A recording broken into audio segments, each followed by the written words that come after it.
Sili. Soli tuina ile pa ia, ainga ngalua. Lau whainga ruenga tutofia lea tua, tai o sauninga. Alenga tai lea uo mai masani. Ile Afioga ia lo niu por fatalenga ia le fau. O mawhai ona tato whai taulanga whatasi. Le nei tai au. O le nei tai au e leo sa tai au whanoa noa. We are here to celebrate the life of Molimau. O tatu o mai si o tatu Molimau wina, matala tala noa, I matati a sa au sia le uso. Au iai o ia I le nei o langa le Tumanuvao. I le aso na nafi, sa uwa a iai mo mai tau. Le tele o tangata o le ainga o lo niu, malanga mai atu nuu mamau. Vaenga e se eso le lalolangi. Na tupu I fwai se langona ia te au. O lo niu was a blessing to the family. He was an asset. O ia o se aseta I tutonu o lona ainga. No mai tawina. Le tele. Tapisa I tātou. I sa mawhainga o le Afioga. Ai o mawhawhau di tai au le nei. O le ata oto, sa mawhainga o le aso. O le au maia sa mamamanu o le atua. Tātou te tala noa ia I le aso nei aisea. O tātou I totonu o le malu nei. O le malu e whaasino I le atua. O le alo lo tu lai. Sei va ili matala tala. Le olanga whainga aluenga. O le Afioga ia lo niu po te talenga ia le whau. I totonu o le pulenga o Malae Vaalele. O lo wingoa. Pau whanuu. Tumanuvao. Evile Falefatu. O au o le whaatama o le au whainga aluenga. Ai le whaia la sau, tautalanga e whaatau leo langa ngalue le Afioga ia lo niu. Fia whaia sau tala ia lo niu. O te leiloa, o le tua whinge a Diana, o lona brother, twin brother o lo niu. O Diana, sa mawhasenga I le poliso Samoa. O te leiloa la I se tuangane o Diana o Fred se tulou. Whatoa au iloa I na ua whaingaluenga I le pulenga o Malae Vaalele. Sa au masani au lo niu, hao ta alo atu le aua mo ta. Leo tue whailo, tu mati e la Afioga le taleni. E tasia le au, e whaia inga I mo ta. Le au le skopa. Pe malo a mo ta isi ala le fanga. Ia e levi vini le toa mo ka ape a matuta alo maskopa. O ila sa au masania ia o lo niu. E tele ia tamali o le Afioga sa mato miltino le taleni. Le tue whailo. O la fio mai a lolo lui o se tasi o poutu toa. O toa manu o le taleni o le lakapi. Tono o le tatou atunu. O isa au amata masania ia o lo niu. Ai na ua whainga luenga le pulenga o Malae Vaalele lua fes funmaltoro. O isa mawhanawhana ai le mafutanga. Sa o mausi tala maalie. Whai mai, oro niu na amata le pulenga o Malae Vaalele. I le aso mua Iulai. Au kuso, se turau lua fe malilima. Whai mai, o ifoi. Na maasani e oro niu I lana mana mea. Lono winga, le tioa whale tonu ngā ruenga pulenga o Malae Vaalele le vai taimi. O ina maasani ai maletina o le ainga. Le whale tua, ia, po le tausi fo ia Antonina. Wha maasani, mau I lava noa e wha ipo. Ma la fausia se ainga. Ma wha manuia iai le tua I se alo ta maitai. Fatua uva ia le alo to mai tai o lo ni wana po. She's a very beautiful woman, young woman. O se whamu nianga lea, e te tonu o le la ainga. Ai reo langa ngā lue o lo niu. Sa amata mai as a trainee, i le whainga o ea maluru, o le Malae Vaalele le nā mai tau. Sa amata le uso se tulou, lua tā la valu le tu la.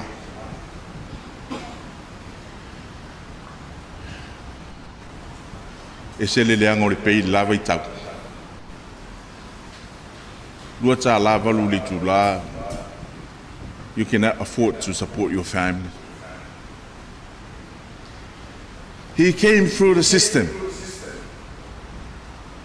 He came through the system. He was one of the patient, very patient employee. Lale wingon from Talang. Ele iwa aiolo niu le pei. Ai sa tuli le manu e fia maua le to mai. Sa maua le awa noa o ina ai whalau te leida le malamalama. Ma maua ai ona tu si pasi. Ia masi isi i le mu wailo na pei. E wala ule tua ia olo niu. I le aso se fulo a perila e lua afe lua sfuma leonu. Wa avea ia ma principal e a kon. Mona sila fia. O tatu Malae Vaalele. E lo tue tusa mani Malae Vaalele tuwai. Malae Vaalele tuwai sa le eni tatu elevators. Le eni tatu escalators. Ia, e tasi fo ia le pito e a kon. O le taimile nei. There's a change. Wa ele swing o faleolo. Wa e alu le step wheel. Wa e alu le lift. Free Wi-Fi. Ia, to le leile a kon. Aisea, mafua mai i le tamalea. Sa ise tasi o aso taunua tu le ofisa e alu watu. Watu masio na tamaa unga po. O te vai meilo o atu i olo niu mo unga po. No i lo foi. O se proposal a lai titi au le limas fuluate. Watu wale la proposal. E mai. Malia la wafionga. Watele e leanga. Mwana sila fia le a kona le Malae Vaalele. Centralize. A leanga le e te kasi. Leanga a kore system. O le disadvantage nga o le meno centralized system. Alu atu lo niu malanga proposal. Fai mai. Malie. E mana o miang split unit. Ona ua tau bevela le departure ia maisi ofisa. O fai atu lo niu e fia le tau. Mai la ititi ai lima sfuluafe. Ia e valu alo ulu mas ma approve le proposal o lo niu. Aisea. E tā ua le ngā luenga o lo niu. E tā ua le ngā luenga o lo niu. O wha mamunga le pulenga. To enhance passenger experience. E mana o mia le maluru le leo le mea whaatadetadi ai lea. Le podinga o lau waa. E lo tue po malai le tatu atunu. Tele o lau whaitiho. Tele o lau liu. E fiu e liu le pule o le Malae Vaalele. E le ke ai le pule o le Malae Vaalele. Aisea. E tatau o na Yesu inga i faleolo. Wa maasani i tātou le ola i mea fua. A tātou atu i whiki. Se tu lou New Zealand. E te vai suinga. Aisea. Na e to tongi le tupe. E whai ei le maintenance o mea malava. Au tātou. E wha ali atu le sifulu tā live. Le whinga o le pule i lunga o le Facebook. Whinga i lunga o le social media. Wha mole. E tatau na tutusa whale olo. Ma ukilani. Ma nandi. Se toi foi lau tala ia olo niu. Ina ua tofia uele whainga malo e avea mpure Sili luafi lua tolu. Ele ia lua olo niu se malanga le pulenga. Taunu mai lo man vala ulia mai Singapore. O le facilities maintenance meeting. O tofia lo olo niu sau e alu. Sau e alu e observe. Halu e whalongolongo. We know Singapore, one of the best me tau Malae Vaalele. Halu e vai. A iei ni mea e te vai atu Singapore au ngā mofo le olo. Sau a mai lau pepa. Fia si o uso. Le mea malie. Toa wha e lau malanga no. Pato a malanga le olo niu se malanga le pulenga. A iei lam se tasi o uso sa o ma olo niu. Pato a alua le se Vaalele talu na ola. Pato a alua le se Vaalele talu na ola. O nisi o manu lautia le pulenga o Malae Vaalele. Capacity building. Aisia, ia lava o tau ina lau whainga aluenga. E masani le pulenga i lau whamtalanga. O lau au whainga aluenga. O a seta ia le pulenga o Malae Vaalele. A le leinga look after a seta. They can produce the best work ever. A lelelei. Ia e lelelei fo. Jele ta tonu wa malanga o lo niu. Aisia. Very active. So se mea le pulenga. O lo niu. O le mato ofisa se tulo. E awharo le tonu. Whaile mato voli every day. E leo se soli ngā ruenga le ai. E te tau ona le lei soifua maloloina lau whi ngā ruenga. E whaafu ai. O lo niu lai leo se tangata e le lei tele sana voli. Ai le tai ona misi le voli. O te lei loa. Po iesi teni tito lo ofisa lo fia ya lo niu el watu le voli. A wā nā mea, ia. Au te pole tonina, he was a good man, he loves you so much. O le tangata, e soka. E tau la mua le mato au soka. E netball, e basketball. E whaino whapea atu. He was an all-rounder. He took part to all of our activities.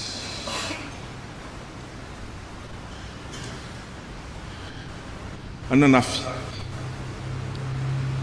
Le aso le family service olo niu. Ai mau mai se tala whaavau foi. O malanga foi se taso lau whai ngā ruenga. Le vaenga lava lea a mosa. Sa whai lau tala i lunga o mako chat group. Pea wa taun ka lepe le ofisa lau wali ia. I lalo atu e whaisa ofisa fau. Nono wingo lau fo tuanga ia a mosa. A le tau tala sao. E alua ia whapea. E alua ia whapea le lato vaenga. E tō rua se au whanau o lau iai le tua. E le taimi e tasi. Lo fitalenga ia le whau. Ia ma se tasi oso ia amanono se tasi. Na whainga ruenga whaatasi lava mo niu. Luas fulu tausanga o lo niu li pulenga o Malae Vaalele ma le valu masina. It is a story to tell. Se a e tu e maua se ngata whainga ruenga ni nei vai tau e whapea sana o aunanga. Ai sea. E leanga role pei, su e se isi ngā ruenga. Su e se isi ngā ruenga. O i tātou te wā ai, e le commitment. A le whtalenga ia le whau. Na tau tua ai Samoa, e ala le pulenga o Malae Vaalele. E ui le uti o le whasoa i le nā vai tau. Ai Samoa le unisak. Sa turi ala na manu. Ale na avea ma principal. Hono sfuli maafe le pei le tausanga. Ana whaapea o soifua mai olo niu. E toi renew. Fitus fulu afi o mātou. A toi renew lau second contract. Toi whaapopo i lunga. Ai sea, money is not the problem. O le problem o le lilo to filau e nofo mai i. Wa avea le maliu po le Tumalo o le Afioga ia olo niu. Wa ulo ai. E a inga malilo mai ava. Au lau wa ai a taluna iai. E siri te isi atu olo niu ia lilo mai ava. O te wha moe. Lilo mai ava will continue to carry the legacy of olo niu as a relative. O te wha moe. O le awha wawina e lilo mai ava ngā ruenga le lei a olo niu. Mātua o lo niu. Whaftai mo le whanauina o lo niu.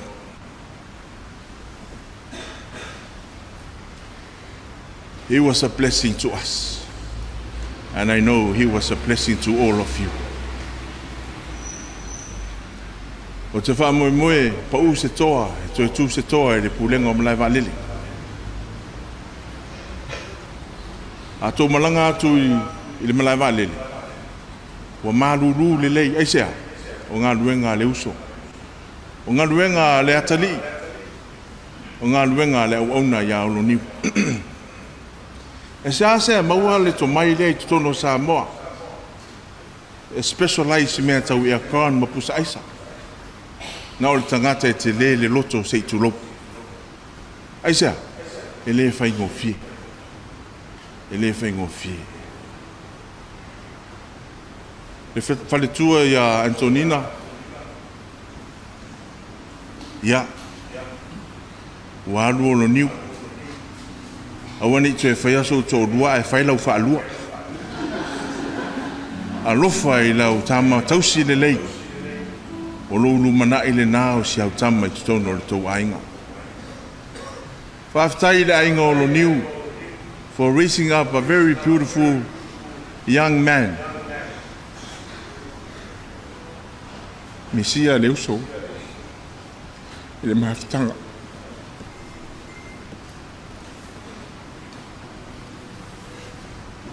E li poti atu loa airlines wa malu wa leanga latu aircon. O lo niu aircon na le airlines maintenance. Tasili minute e tani telefoni wa kali o lo niu.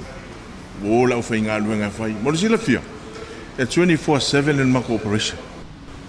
24/7. E le mawhai ona matutu ina se mea se iau fai. Le ai. A leanga e fai ai le taimi lea.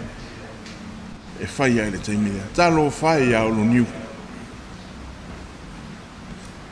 E alu lo niu a to sfurmo tupula na vaenga. Ai ola wa ile vaenga lo niu. E lei ma se e so ia lo niu. E kau poi uma tangata ia la wa ile sto me nei. Lau sunga le taitai o le sauninga. Por le tama fa le nganga ia lo niu. Whawhitai mo le whautua ino le atali i le upu le atua. O se tama e tumu le whaaloalo. E tausi pule. E mimita i lana mata ngā luenga. Ina ua whai ui ure ngā luenga tā laia Yesu Keriso. Sa vaia Yesu Keriso le pole o le auso.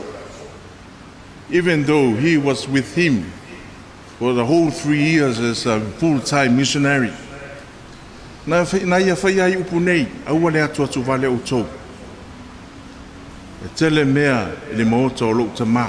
Wa umafo ina tā pena. Wa umona tu mata mana e le atu o le taimo le tangata. O le ata leo le wha o le tanga sa ia tā pena ina. E le ia seiso i tātou e tā pena e o mai le wala au. Ai o te talitonu, God knows best. E sila fia e le atua me sili mo i tātou. Le ainga, le whaletua, le fioanga, whaftai mo lo niu. Whaftai mo le tautua o lo niu le malo Samoa. Wana o le atua e sila fia. Le tātou au whai ngā luenga, tātou wha amalo losi le tātou ngā luenga. Ia toi tupu mai solo niu tono le pulenga o Malae Vaalele. E wha ua wina le ngā luenga. E wha pule na ngā lue e iolo niu. Le Afioga ia pou niu Hazelman. Le Afioga ia mangele hou viali. Le Afioga ia Sili mana i weta Solomona. Ia masou wha tau wā. E le laititi le tautua o lo niu i le malo Samoa i lana ngā luenga tutono le pulenga o Malae Vaalele. Le uso tafi mala lau malanga halu e whaatari mai lisi tu o le veli e loto e umi foi o mātou taimi i le nei lalo langi ai e alofa ma saumu vava ai mai mātou I know God loves us. He already prepared the plan of salvation for each and every one of us. He loves us so much. O te whai ele ni Molimau. Mele ngangolo to maulalo i suafo Yesu Kiriso. Amen.